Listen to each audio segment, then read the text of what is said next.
Hi, welcome to today's episode of Start That Business Show. I'm your host for the show, Evelyn. So, of the two main types of schools that we have in Kenya, we have the public schools and the private schools. The focus of this video today are the private schools.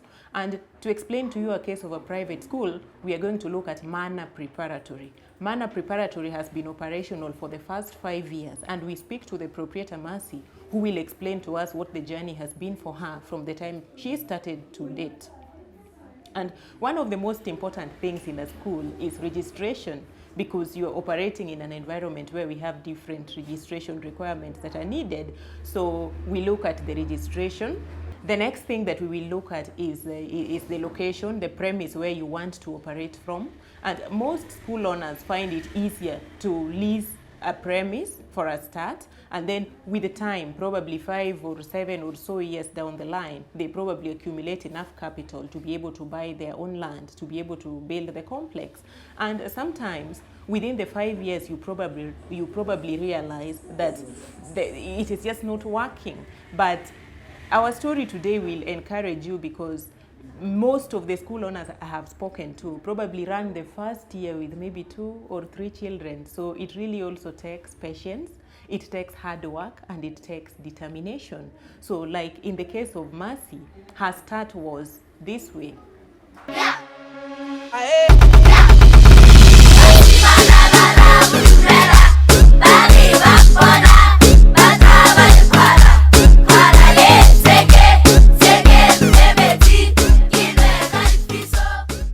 So Mercy, welcome.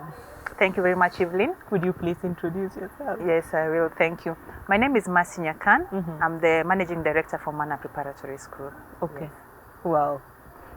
Well, what a befitting title. Could you please tell me what your journey has been? Wow. When did you start Mana Preparatory? Mana Preparatory, we started in September of 2019. We are a British National Curriculum School, although we have a small section of CBC. So we opened our doors in September of 2019, and it was interesting. We were on Community Road in Syokimau. We did the first term, which was the September to December term, and then we did second term, which was January to March, and then the whole world was hit by Corona, so we had to close our doors from March to December. Then when Kenya reopened schools, we came back in January of 2021, and now we are located on Katani Road, still in Syokimau. Okay. Yes. So I see you have 2 phases of running your school. You have the early years of opening and really trying to grow the school, and then COVID comes. Yes. We are going to talk about both the COVID season and the pre-COVID. So cumulatively, how many years of operation have you had? 2019 to 2020, that will be 1. So it will be 2 years of running. Yeah. But before the school itself started running up and down, of course, there are the years that went into formulating the dream, coming up with a business plan, and looking at the entire market dynamics of what you wanted to put in. So we started thinking and developing the strategy of the school in 2017. Okay. So that is 2017 to 2019 is finally when we opened our doors. And then we've been running 2 years from then. Okay. But the idea came up from 2017. Okay. Yes. So that gives 4 years of being in this journey. Yes. So that takes us to the business planning period. How did it go? How did you do it? And how did it go for you? Interesting. What happened is that Mana was a dream. Okay. Yeah, it started as a dream. Because from early on, I've always had the thought of I wanted my children to do the British National Curriculum System. But I realized that the fees, when you talk about well-known established schools for British curriculum, the fees are quite high. And then also what did not help was that I was located in Syokimau. So then that would have meant having to relocate so that my children can get the education that I wanted them to have. So that in itself built up the dream of me thinking, what would it take for me, myself, and I to start my own school? Yes. What does it entail? Because when you're talking about quality, you want to be able to give your children the best in terms of education. Yes. So that is basically how we thought about it. And then from there, we did a business plan. With doing the business plan, we factored in a few schools in Syokimau. We did like an analysis of what their fees was like, what was the expenditure. So from there we were able to now come up with the profit and loss margins and basically the figures in terms of the financial calculations that were required or were expected to be an outcome of the business. Then from there we started doing door-to-door, I'd call it shopping, yes, because we are told there's nothing new under the sun. So as much as I wanted to start a school, I knew that people who've gone before me, some have done it very well and some are struggling in the same. So what we did is I had a friend of mine who really helped me in the journey. So we started walking around Nairobi mapping who are the providers of British curriculum schools. So we went to Ngong Road, we went to Lavington, we went to Karen. What we realized is that as much as there was that market need for a British curriculum school in Syokimau, at that time there were only 2 schools offering, and then as a whole, there are only like 3 schools doing an alternative curriculum to 844. So there was the market of something else that is coming in for that parent who wants something different for their children. So when we did the trips around, we realized that when you do the mapping, up to Ngong Road is where BNC is, like the numbers are there, and then after that they taper off, there's nothing. So from Ngong Road we found that there was one around Nyawe and Bakasi, and then there was 2 in Syokimau. There was a player in Athi River who was doing an alternative, not BNC, but something different. I think it was accelerated Christian education. So we thought, why not Syokimau? When you look at the demographics, the children are there. These are young families who are coming up. At the end of the day, we are all businessmen, isn't it? Business people. And the money was there. So that is how we ended up in Syokimau. Wow. Well, that's a really well thought of. That's a really well researched. That's really good research that went on in there. But do you have a background of accounts? Because I've heard you talking about going around and doing your math and doing the accounting processes. Do you have a background in accounting? Let me tell you, Evelyn, our education system, our Kenyan education system is very nice and interesting. And most of the time you find that what one learns in school is not what they end up practicing in life. True. Like I did communication at university level. Then from there I found myself in different fields, and the last job that I was doing at 8 to 5 employment, I was in charge of supply chain and finance for Africa across 18 African countries. So that is how I found myself in finance and maths and doing calculations. And that is now the skills that I've been able to transition and move now into the school system. And it is interesting that you mentioned that you do not have to be looking at that thing that you went to school to study. So that you say, because I did communication, you know, I really have to be practicing communication. I like that. Thank you. You have to open your mindset. Because business ideas, people come across different sets of business ideas every day. Not what you're thinking, or it might be what you're thinking, but it can be tweaked. So you look at a plan and you wonder, what can work for me? How can I move this to a different level? Remember, as I told you, we are not able to develop something new. The Bible says that nothing is new, everything has been done before. So it's a matter of grasping the idea that you have and moving it to the other level. How can you make it better for your clients? How can you make it better for you as a person in what you want to achieve from your business? So basically, Wow. Okay, so from the business planning period, when you finally started, how was it on the ground? I'm looking at the day that you eventually set in the compound and began. How was it? It's Mana has been a journey. Mana has been a journey in faith. Because I'd want to believe that when we are going in, we are a partner, we are partnership, we are 2 of us. When you are going in, I think we also had naive pink glasses on. And that is also good in business. Because when you now look at the bigger picture and you want to look at all the calculations, you'll find that you'll get too scared to start. But when now you break it down into sizable chunks, it can be easier to deal with. So what happened is that when we finish with our business planning phase, we became interesting and we decided that we are going to now import everything for the school into Kenya. We did not factor in the Kenyan government. So I think a lot of cash went in because our container reached Kenya like a week before it was expected. Okay. So we went into storage costs and whatnot. Okay. But finally we were able to like release our container and goods were delivered at our earlier facility. And trust you me, that was a nice vision. To just see them coming in and being unloaded. Yes. Now, my first day of opening was sweet and bittersweet. Wow. Because I think I had in total, I think it was 5 children. Okay. 5 children. Okay. Of course, my 2 moved with me, so I had a son and a daughter there. Yes. And then I remember 3 parents decided that Mercy had a good idea, a business idea that was going to work. And so they decided to move their children from where they were to come with me. Yes. And I remember opening the doors and we were taking the first picture of that when now I have my 3 children there and in my head. And at that time, because of also over planning, so I had my 5 children and I had a staff of 5. We were talking about the day that you have opened. You have your 5 children and you have your 5 employees. Yes. So let's move. How did the journey go? So I think the first few months, it was like an up and down journey, isn't it? Yes. One day you're very happy and things are okay. Yes. And then tomorrow you wake up and you remember, oops, Mercy, you now have 5 employees. Yes. They have to be paid at the end of the month. Yes. And then the butterflies would come in. Yes. But somehow we managed. We are here by the grace of God. Yes. But we won't say that it has been easy. Starting a business is challenging. Yeah, it's just a matter of sticking to your guns more or less, insisting that this far I have come, I have to finalize, I have to realize the dream, and you just push forward with it. Yes. Okay. I move to the next important thing, which is human resource. Sometimes you will realize that you hire probably a teacher today, tomorrow probably the teacher is gone. So what some school owners have had to deal with is, maybe today you are at the gate as a watchman because you know your watchman has reported sick. Tomorrow you are a chef. You've just put on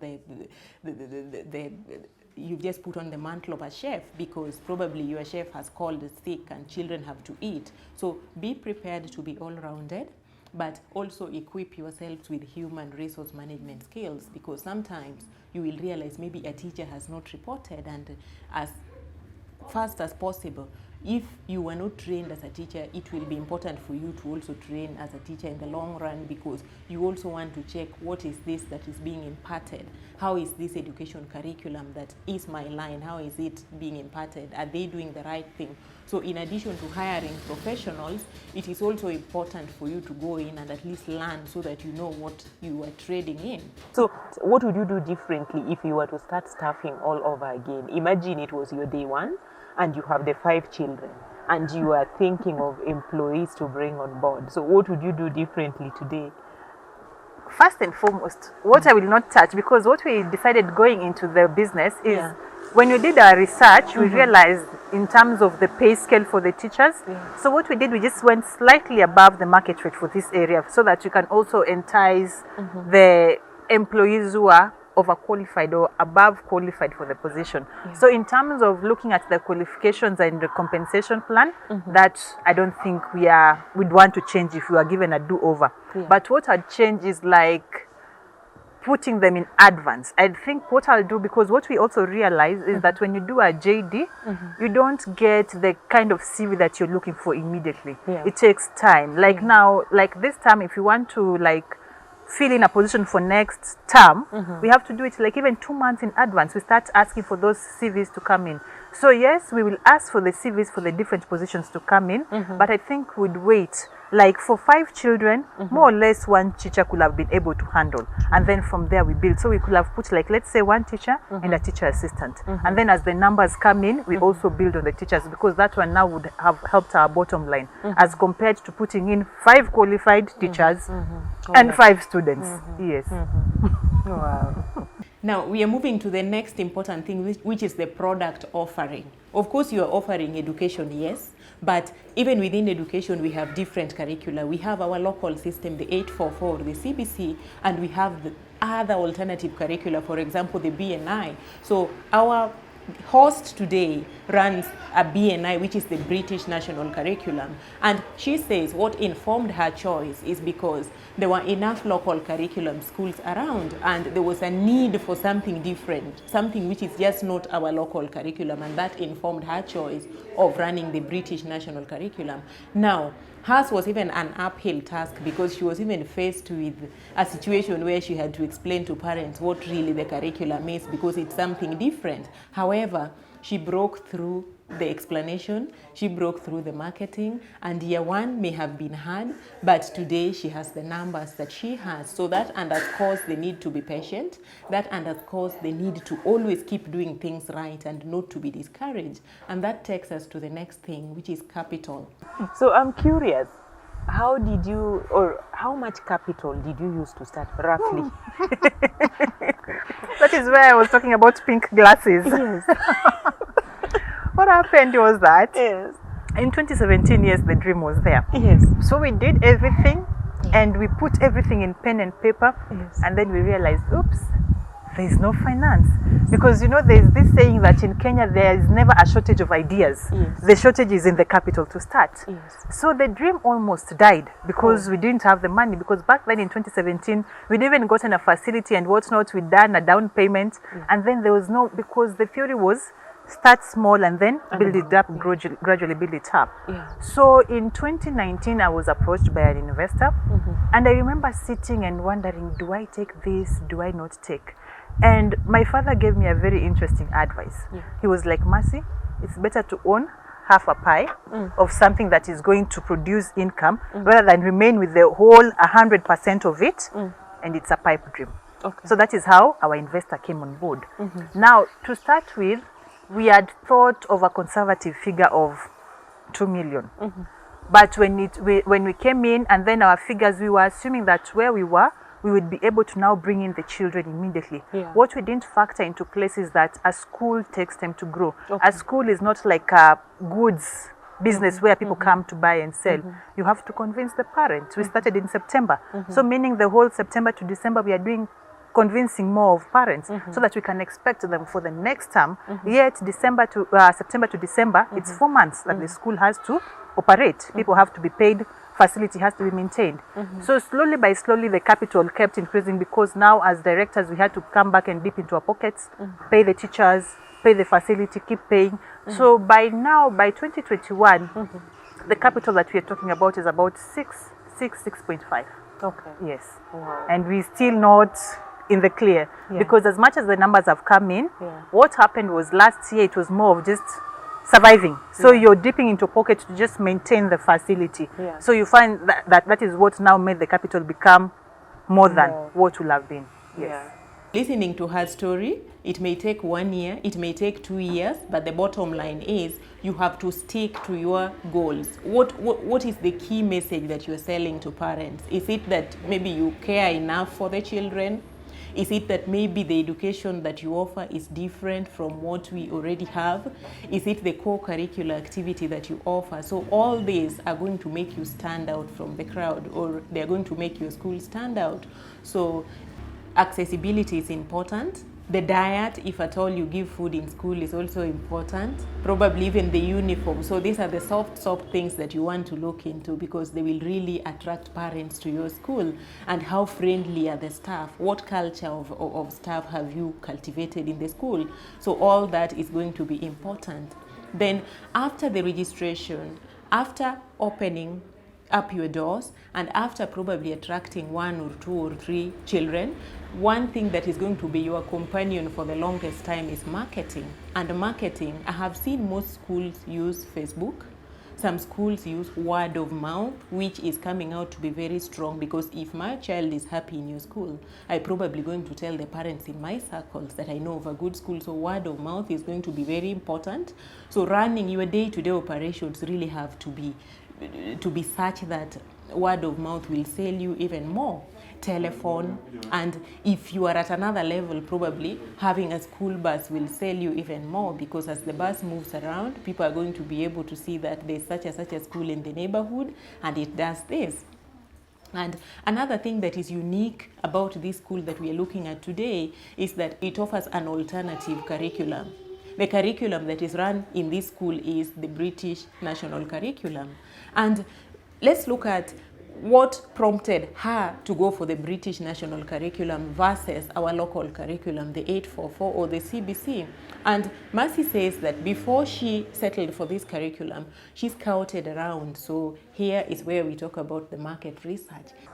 Wow. Yeah, now we are looking at talking to parents and trying to convince them, really the marketing process. Yes. How did you mostly do your marketing? First and foremost, we started by word of mouth of where I was, because it's easier when I'm talking to you one-on-one for me to explain my point and to explain to you why you should be moving your child to or not to my school. So we did a lot of word of mouth. Then we also targeted like the shopping malls around, and we did a lot of brochures. We did brochures in the shopping malls. Also, we put in a few of our staff members, they used to go to the gated communities and give out brochures. Then that also in line with Facebook marketing. We also did a lot of Facebook marketing, which funnily enough or surprisingly enough is what generated more as compared to the brochures that were being handed out. Wow. Yes. Okay. So by the first term, you were able to see an increased number. Where we were, our main challenge actually was the facility was not located in open area. Yeah. So we were hidden.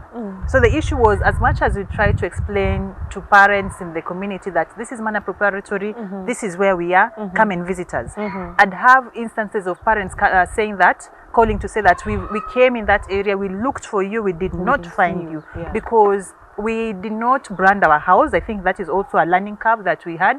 We did not brand the house. And then it being that we were located in the court, what happened is with time the court members put up gates at the beginning of the court and the gate was locked. So the first term we really struggled. I think we managed to recruit one. So we closed with 6. Then going into our second term, we closed at 9. So you find that the challenges so you were 3 more. Yes. You added 3 more. 3 more. And trust you me, whenever a child would come in, it was a cause for celebration.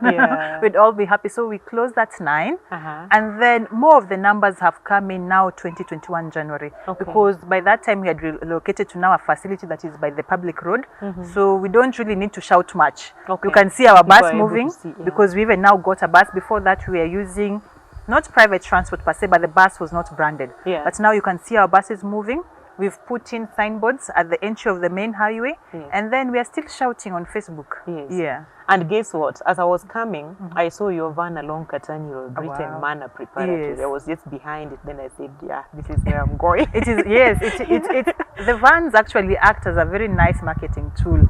So we are also happy we were able to get that in January. So tell me a bit about location choice. What would be the best place to locate a school if you were to start all over again? Accessibility. Accessibility and accessibility. There's no way around it. Because like I keep mentioning, if parents are unable to reach you because of road conditions, they're unable to come. More so the road conditions are also going to hurt your bottom line, because now you'll also keep repairing your school van. So you have to look for a facility that is able to be accessed. Then the facility also has to be conducive to the children in terms of what you want to be portraying of your institution. What is your dream? What are you building? If I was doing a college, I wouldn't have gone for an orange house, isn't it? But because of what my dream is, what it is that I'm building, it is also determining how I want my facility to look like. Somebody might say that this one is, because of the nearness to the road and the size, it is expensive. But when you talk about wanting to give children and parents quality education at an affordable rate, those are all the factors that you have to look at. So you have to look at your location. You have to look at what exactly you're putting in. Are you putting a daycare? Are you putting in a school? The school, it's from which class to which class? Are you starting from the beginning and to the end? Or you're only taking 2 streams and then looking for somebody else to give to continue? Because we have also players in the market who do that model. They take kindergarten section, which is kindergarten and reception, the 2 years. Then from there they partner up with somebody now to continue with the journey for the child to finish the school. So you find that the need for such a formula is different to my need, because me, I'm taking from the kindergarten section up to year 6 to finish their primary, and then they go to lower secondary. So that is one of the things that somebody needs to look at. What exactly do you want to put? Yes. I want to go back to our earlier discussion with you.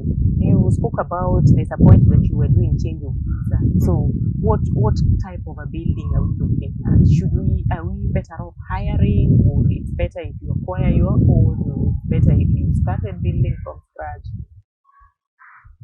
If you have the finances, Yeah. it will be easier to start building from scratch for yourself.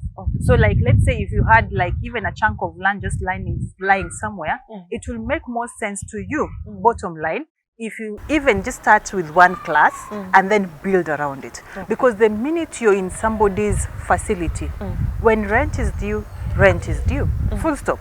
There's no questions about it, yeah? And you find that when you're in an early startup period, at times the numbers are not able to pay for your rent. True. So you have to pay for it. Yeah. Now, what happened for me to have to do the change of user, when we were looking for that facility initially, as much as it was like the third house, what we did because of Syokimau, we looked for a mesionate structure, because our dream is at the end of the day when we are coming to now build our school the way we want it, now we'll pick up the structures to go up like your normal concept of a school, the way I think you'd think about it. But right now we were looking for a big maisonette. The house was like the third one in the court. So when we were looking for the house, there was even no gate. So the court was a U.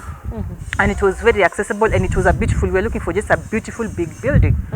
So after now paying everything and agreeing with the landowner, the court members came together and decided, you know what, we don't want a school around us. And now they engage us in the process of having now change the property from a private dwelling to now change of user to a public building. So that is how basically And it that was happened. succeeded? Yes, it succeeded because we thank God for the people at Mavoko County, because Syokimau will fall under Mavoko, because I think they also see the importance of schools, having schools around, having even more schools who are able to offer quality education at an affordable rate. Because what that will do, when enough players in the market, at least parents can have a choice of where to take their children. So they were very supportive. They told us the steps that we need to take to ensure that you get the change of users. They came and did the inspection, and you were able to be changed in a very short span. Very well. Up to now, I want to say, and I think most people would not want to hear my statement, because it looks ambiguous, but it is by the grace of God. So what happens is, because we've not reached like our minimum break-even number, when the fees come in, we now have to like prioritize what is important, what needs to be paid immediately. So of course rent has to come out immediately, because if you don't have a facility, you don't have a school, isn't it?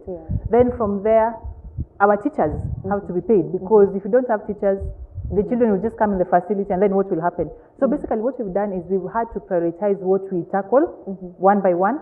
Then from there, we are still finding that we have to chip in a lot into our pockets, but we are hoping that by the next term or two, will have stopped coming in from pocket, and the school will be stable to now pick itself and run. Yes. What is your oldest class? Year 3.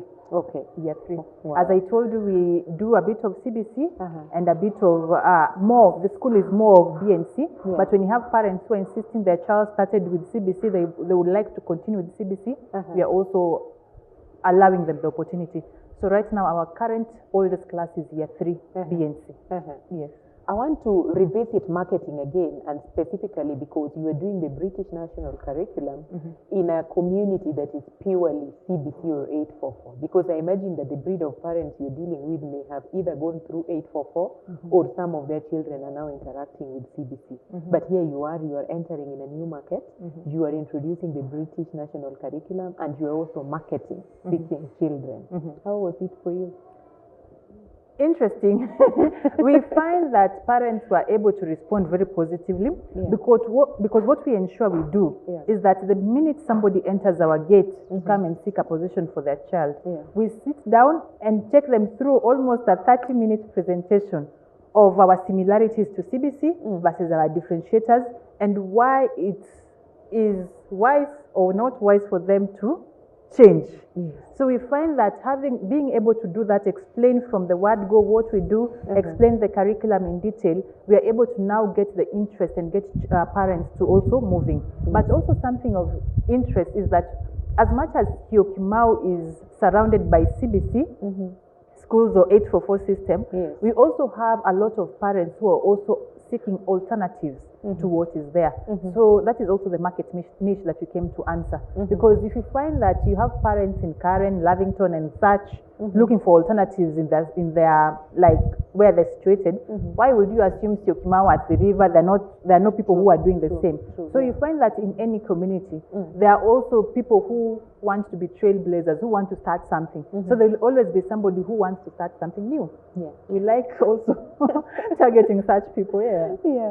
Well, so for somebody to start a school, what are the major requirements? What would somebody require to be able to even have the one of this new school? First and foremost, you should have passion, isn't it? Yes. Passion and the dream and the desire, because it's not going to be an easy walk, but Yes. the dream and the desire is number one, isn't it? Then from there, you visit like your local government authority, like us, we are in Mavoko. Yes. So we visited the Mavoko office and we asked that our dream is to start a school that is like this. Yes. It's a British National Curriculum School. Yes. What do we need? Yes. So we were given like a list of requirements by the county, what is required of us to fulfill. Of course, the house, in terms of spacing, because they look at the number of children that you're going to have inside versus the rooms that you have versus the amenities like the wash point areas, the bathrooms and whatnot, water supply, things like, what do we call them? The plumbing system, like your wastewater, how is it being collected and all that. So you have to fulfill all that. Then, of course, you need to have your business name. What are you going to call yourself? Once you have your business name, you go into the normal registration of a company. You do the normal name search, isn't it? Then when your business name comes up, you do the registration. Once you've done registration, you go back to your government office. You now go back to now seek the permits. The other one was you're seeking the requirements for the school. Now when you go... Yeah, so in closing, we have looked at the main points that you want to consider before you start your school business. So the number one was location. Number two was registration. You really need to get it right with the authorities. Number three was the capital and good planning, so that you know how much money you need and for what long haul probably before you are able to break even. And the next thing that is also important is human resource management, versatility, and I think it also needs to be a calling, because dealing with children is quite something. You can imagine having over 100 or 1,000 children in one area, just to be able to keep them engaged and even to impart with them the right skill. So I think it also needs to be a calling. But that said, it's doable. Menarat Preparatory is just one of the many schools that are being run around, and it's been around for the last 5 years. There are many, many others that have been around for even more than 5 years, so it's doable. If you arm yourself with the right skills, yes, you can.